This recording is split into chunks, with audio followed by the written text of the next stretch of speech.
ചില കാര്യങ്ങൾ കാലമാണ് നമ്മളെ പഠിപ്പിക്കുക.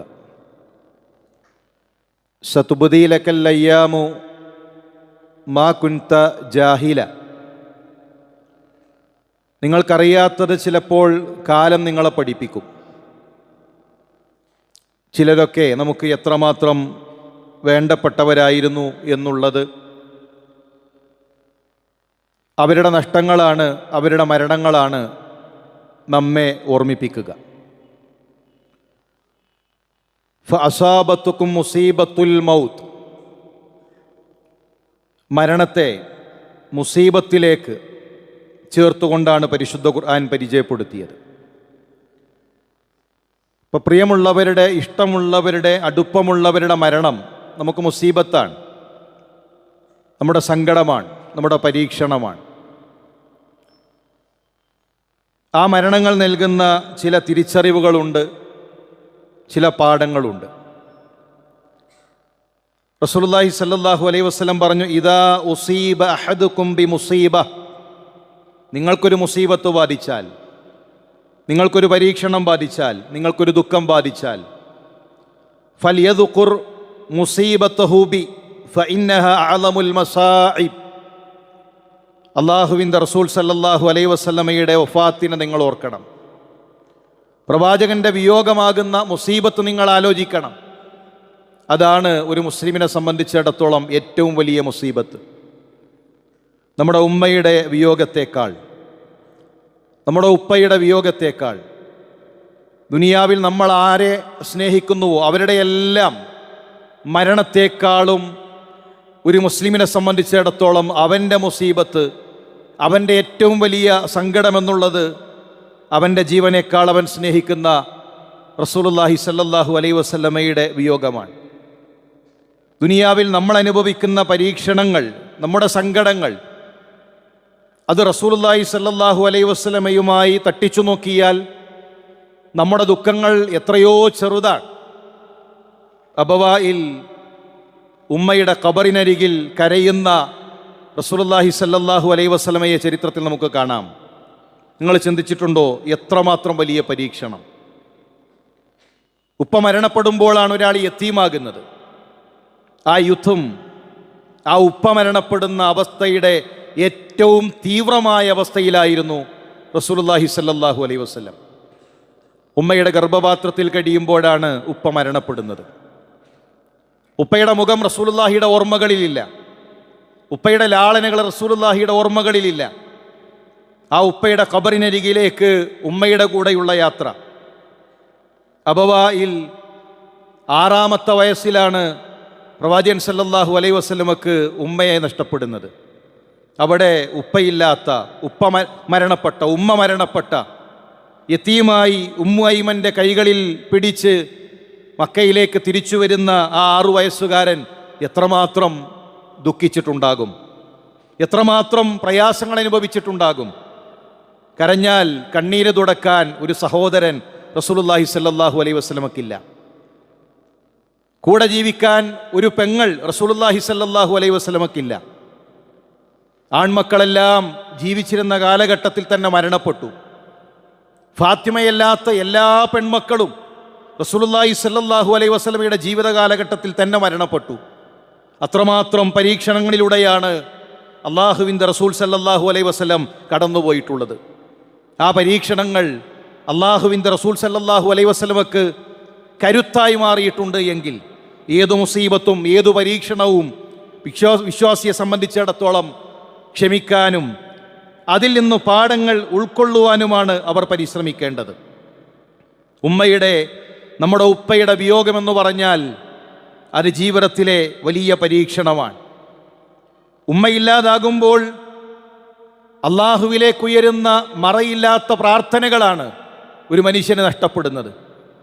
ലോകത്ത് നമുക്ക് വേണ്ടി പ്രാർത്ഥിച്ച മറ്റൊരാളും ഉമ്മയല്ലാതെ, ഉപ്പയല്ലാതെ അത്രമാത്രം നമുക്ക് വേണ്ടി പ്രാർത്ഥിച്ച, ആകാശങ്ങളിലേക്ക് നമുക്ക് വേണ്ടി കൈകൾ ഉയർത്തിയ ഒരാളും ഈ ലോകത്ത് നമ്മുടെ മാതാപിതാക്കളല്ലാതെ ഇല്ല എന്ന തിരിച്ചറിവ് പ്രിയമുള്ളവരെ നമുക്കുണ്ടാകണം.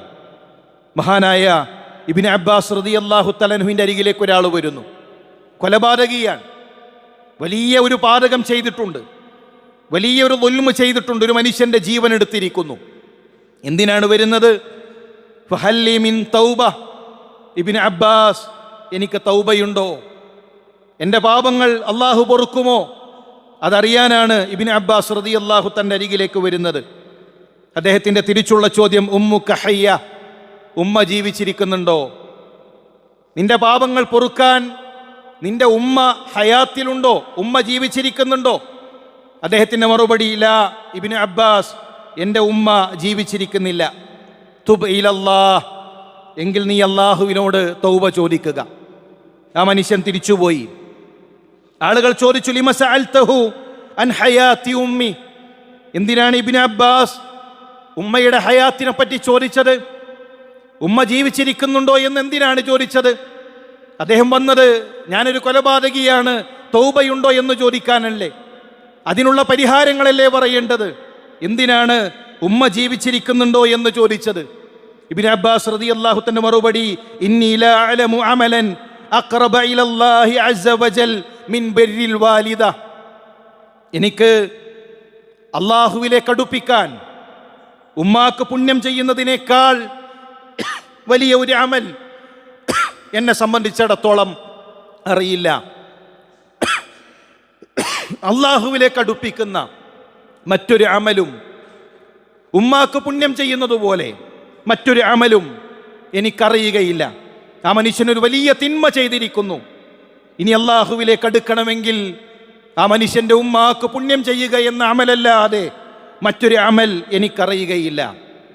പ്രിയമുള്ളവരെ, നമുക്ക് റബ്ബിലേക്ക് അടുപ്പിക്കാനുള്ള ഏറ്റവും വലിയ അമലാണ് നമ്മുടെ മാതാപിതാക്കൾക്ക് പുണ്യം ചെയ്യുക എന്നുള്ളത്. മഹാനായ ഇയാസ് ബിൻ മുആവിയ, അദ്ദേഹത്തിൻ്റെ ഉമ്മ മരണപ്പെട്ടു. അദ്ദേഹം പൊട്ടിക്കരയുകയാണ്. ചോദിക്കപ്പെട്ടു, എന്തിനാണ് താങ്കൾ കരയുന്നത്? അദ്ദേഹത്തിൻ്റെ മറുപടി, ലീ ബാബാൻ മഫ്തൂഹാനി മിനൽ ജന്ന ഫഉഗ്ലിക അഹദുഹുമാ, എനിക്ക് സ്വർഗത്തിലേക്കുള്ള 2 വാതിലുകൾ ഉണ്ടായിരുന്നു. എനിക്ക് സ്വർഗം നേടാനുള്ള 2 വാതിലുകൾ ഉണ്ടായിരുന്നു. ആ വാതിലുകളിൽ ഒരു വാതിലാണ് അടഞ്ഞിട്ടുള്ളത്. ആ സ്വർഗത്തിലേക്കുള്ള വാതിലുകളിൽ ഒരു വാതിൽ അടഞ്ഞിട്ടുണ്ട് എന്ന് നമ്മുടെ മുൻഗാമികൾ പറയുകയാണ്. പ്രിയമുള്ളവരെ, നമുക്ക് സ്വർഗം നേടാനുള്ള ഏറ്റവും വലിയ അവസരമാണ് നമ്മുടെ മാതാപിതാക്കൾ. അവർ നമ്മുടെ സ്വർഗത്തിൻ്റെ വാതിലുകളാണ്. ഏറ്റവും മാന്യമായിട്ടായിരിക്കണം നമ്മുടെ ഉമ്മയോട്, നമ്മുടെ ഉപ്പയോട് നമ്മൾ പെരുമാറേണ്ടത്. മഹാനായ അബ്ദുല്ലാഹ് ഇബ്നു ഔൻ അൽ മുസ്നി 2 അടിമയെ മോചിപ്പിച്ചു.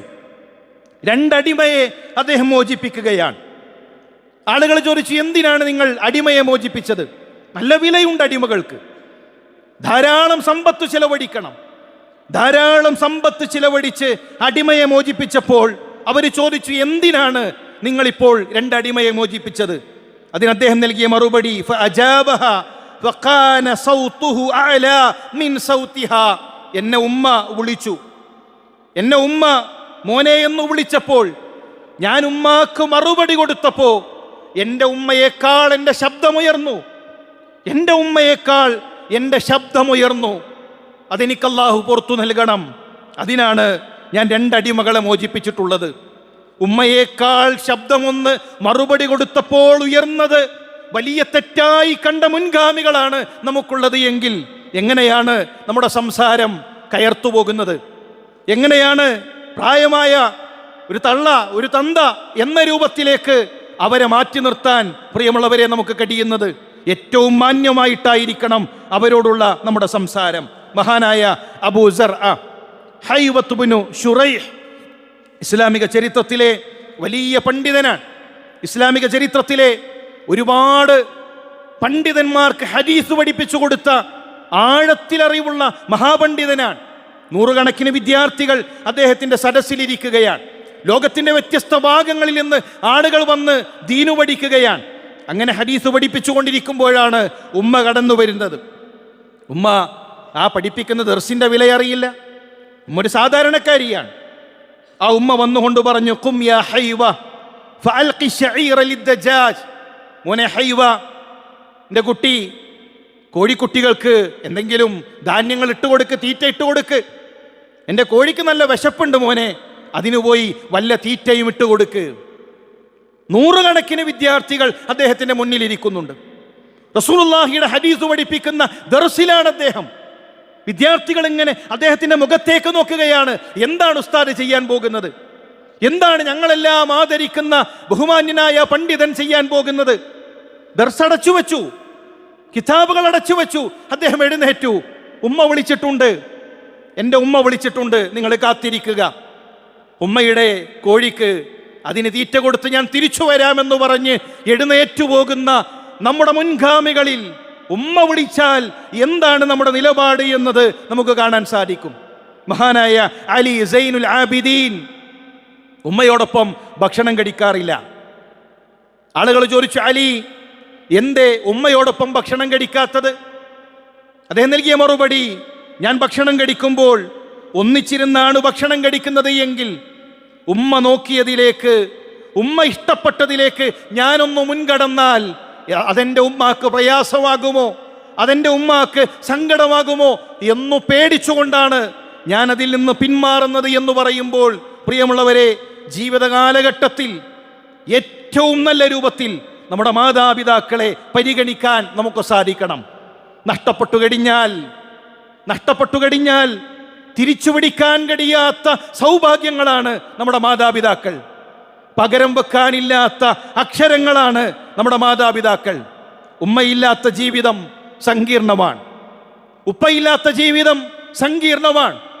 ഈ ദുനിയാവിൽ സ്നേഹമില്ല എന്ന് നമ്മൾ തിരിച്ചറിയുന്ന, നമ്മൾ ഒറ്റപ്പെട്ടു പോകുന്ന ജീവിതത്തിലെ വല്ലാത്ത പറഞ്ഞറിയിക്കാൻ കഴിയാത്ത അനുഭവമാണ് ഈ ദുനിയാവിൽ ഉമ്മയും ഉപ്പയും നഷ്ടപ്പെടുന്ന സാഹചര്യം എന്നുള്ളത്. പ്രിയമുള്ളവരെ, അതിനു മുമ്പ് അവർ കൂടെ ഉണ്ടാകുമ്പോൾ അവരുടെ ആഗ്രഹങ്ങൾ സാധിപ്പിച്ചു കൊടുക്കാൻ നമുക്ക് സാധിക്കണം. ചെറിയ ആഗ്രഹങ്ങളാണ് നമ്മുടെ മാതാപിതാക്കൾക്കുള്ളത്. ഉപ്പ കൊണ്ടുവരുന്ന ഏതോ ചില മധുരപലഹാരങ്ങൾ, അത് ഉമ്മാക്ക് ആഗ്രഹമുണ്ടാകും. ഇടയ്ക്ക് ചോദിക്കും, മോനെ അതൊന്ന് വാങ്ങിത്താ, എത്ര വേണം അതിന്? കുടുംബത്തിലെ ഏതോ ചില കുടുംബക്കാരുടെ അരികിലേക്ക് അവരൊന്ന് കാണാൻ ആഗ്രഹമുണ്ട്, അവിടെ ഒന്ന് പോകാനുള്ളൊരു കൊതിയുണ്ട്. 2 മണിക്കൂർ, 3 മണിക്കൂർ ഉമ്മയുടെ കൂടെ ചെലവഴിച്ചാൽ അവരുടെ കൊച്ചു കൊച്ചു ആഗ്രഹങ്ങൾ, അവരുടെ ചെറിയ ചെറിയ മോഹങ്ങൾ അത് പൂർത്തീകരിച്ചു കൊടുക്കാൻ മക്കളെ നമുക്ക് സാധിക്കും. പ്രിയപ്പെട്ട വിശ്വാസികളെ, നമ്മുടെ ഉമ്മമാരുടെ ആഗ്രഹങ്ങൾ പൂർത്തീകരിക്കാൻ ഏതാനും സമയങ്ങൾ കൊണ്ട്, ഏതാനും തുച്ഛമായ പണങ്ങൾ കൊണ്ട് അവരുടെ കൊതി തീർക്കാൻ നമുക്ക് കഴിയും. മരിച്ചു കഴിഞ്ഞാൽ കൈയിങ്ങനെ നുവർന്നിരിക്കും. ലക്ഷങ്ങൾ നമ്മൾ ആ കൈകളിൽ കൊണ്ടുപോയി വെച്ചാലും അതവർക്ക് സ്വീകരിക്കാൻ കഴിയില്ല. തണുത്തുറച്ച കൈകൾ, നമ്മുടെ കയ്യിൽ നിന്നൊരു ചില്ലിക്കാശ് പോലും ആ കൈകളിലേക്ക് ഒതുക്കില്ല. ഇനി ദുനിയാവിൽ ഒന്നും ആ കൈകൾ കൊണ്ട് നമ്മളിൽ നിന്ന് സ്വീകരിക്കില്ല. അപ്പോൾ നമ്മൾ ആഗ്രഹിക്കും, നൽകിയിരുന്നെങ്കിൽ, കൊടുത്തിരുന്നുവെങ്കിൽ, അവരുടെ ആഗ്രഹങ്ങളൊന്ന് സാധിപ്പിച്ചിരുന്നുവെങ്കിൽ. അതിനു മുമ്പ് പ്രിയമുള്ളവരെ, നമുക്ക് അവരുടെ ആഗ്രഹങ്ങൾ സാധിക്കാൻ, അവർ പറയുന്ന കാര്യങ്ങൾ കേൾക്കാൻ നമുക്ക് സാധിക്കേണ്ടതുണ്ട്. തൊട്ടിലാട്ടിയ ഒരുപാട് കൈകൾ നമ്മുടെ തലോടൽ കൊതിക്കുന്നുണ്ട്. നമ്മുടെ തൊട്ടിലാട്ടിയ ആ കൈകൾ ഒന്ന് കൂടെ ഇരിക്കാനും, നമ്മുടെ ഈ തിരക്കുകൾക്കിടയിൽ ഉമ്മ എന്ന് പറഞ്ഞ് ഒന്ന് കൈകളിൽ തലോടാനും, ഉമ്മ എന്ന് പറഞ്ഞ് ഒന്ന് തലയിൽ ഒരു ചുംബനം നൽകാനും അവരാഗ്രഹിക്കുന്നുണ്ട്, അവർ കൊതിക്കുന്നുണ്ട്. നമ്മൾ തിരക്കിലാണ്. പ്രിയമുള്ളവരെ, ആ തിരക്കുകൾ മാറ്റിവെച്ച് നമ്മുടെ തൊട്ടിലാട്ടിയ ആ കൈകൾ ചേർത്തു പിടിക്കാൻ, അവരെ സ്നേഹിക്കാൻ, ചൂടുള്ള അവരുടെ ശരീരത്തിൽ ചുടുചുംബനങ്ങൾ നൽകാൻ നമുക്ക് സാധിക്കേണ്ടതുണ്ട്. ജീവിതത്തിലെ ഏറ്റവും വലിയ നമ്മുടെ ദൗത്യം എന്നുള്ളത് നമ്മുടെ മാതാപിതാക്കൾക്ക് തൗഹീദ് നൽകലാണ്, നമ്മുടെ ഉമ്മാക്ക് തൗഹീദ് എത്തിക്കലാണ്, നമ്മുടെ ഉപ്പാക്ക് തൗഹീദ് എത്തിക്കലാണ്. ഇബ്രാഹിം നബി അലൈഹിസ്സലാം കരഞ്ഞുകൊണ്ട് പറഞ്ഞില്ലേ, യാ ബതി ലിമ തഅബുദു മാ ലാ യസ്മഉ വലാ യുബ്സിറു വലാ യുഗ്നി അൻക ശൈആ. എൻ്റെ ഉപ്പ, എൻ്റെ പൊന്നു പിതാവേ, എന്തിനാണ് കാണാൻ കഴിയാത്ത, കേൾക്കാൻ കഴിയാത്ത, ഉപകാരമോ ഉപദ്രവമോ ചെയ്യാൻ കഴിയാത്ത ഈ വിഗ്രഹങ്ങളെ ആരാധിക്കുന്നത് എന്ന്. ഉമ്മ ശിർക്ക് ചെയ്യുന്നുവെങ്കിൽ നമുക്ക് വിശ്രമിക്കാൻ കഴിയില്ല. ഉപ്പ ജാറത്തിന്റെ അരികിലേക്ക് പോകുന്നുവെങ്കിൽ നമുക്ക് വിശ്രമിക്കാൻ കഴിയില്ല. തൗഹീദ് ഉണ്ടെങ്കിൽ നമുക്ക് സമാധാനിക്കാം. നമ്മളെക്കാൾ നോക്കുന്ന റബ്ബിലേക്കാണ് അവരുടെ യാത്ര. തൗഹീദ് ഉണ്ടെങ്കിൽ കൂട്ടരെ നമുക്ക് ആശ്വസിക്കാം. റബ്ബിന്റെ സൽക്കാരം പോലെ, റബ്ബ് സ്വീകരിക്കുന്നത് പോലെ നമുക്ക് സ്വീകരിക്കാൻ കഴിയില്ല, നമുക്ക് സൽക്കരിക്കാൻ കഴിയില്ല. പക്ഷെ തൗഹീദ് ഇല്ല എങ്കിൽ, നമ്മുടെ മാതാപിതാക്കൾ അവർ ശിർക്കിലാണെങ്കിൽ, ഇന്നും ചരടിലും ഏലസിലും കഴിയുന്നവരാണെങ്കിൽ, എങ്ങനെയാണ് പറയാതെ മിണ്ടാതെ തൗഹീദ് എത്തിക്കാതെ നമുക്ക് കാലം കടിക്കാൻ കഴിയുക? അതുകൊണ്ട് നമ്മുടെ ഏറ്റവും വലിയ ദൗത്യം, നമുക്ക് ജന്മം നൽകിയ നമ്മുടെ ഉപ്പ, നമ്മുടെ ഉമ്മ, അവർ തൗഹീദിലേക്ക് എത്തണം. അവർക്ക് തൗഹീദ് പറഞ്ഞുകൊണ്ടേയിരിക്കണം. അത് നമ്മുടെ ജീവിതത്തിലെ ഏറ്റവും വലിയൊരു അജണ്ടയായി കണ്ട് അതിനുവേണ്ടി പരിശ്രമിക്കണമെന്ന് പ്രത്യേകം ഓർമ്മപ്പെടുത്തുകയാണ്. അല്ലാഹു നമ്മുടെ മാതാപിതാക്കൾക്ക് സ്വർഗം നൽകി അനുഗ്രഹിക്കുമാറാകട്ടെ. തൗഹീദിലായി മരണപ്പെടാനുള്ള തൗഫീക്ക് നമ്മുടെ മാതാപിതാക്കൾക്ക് അല്ലാഹു നൽകി.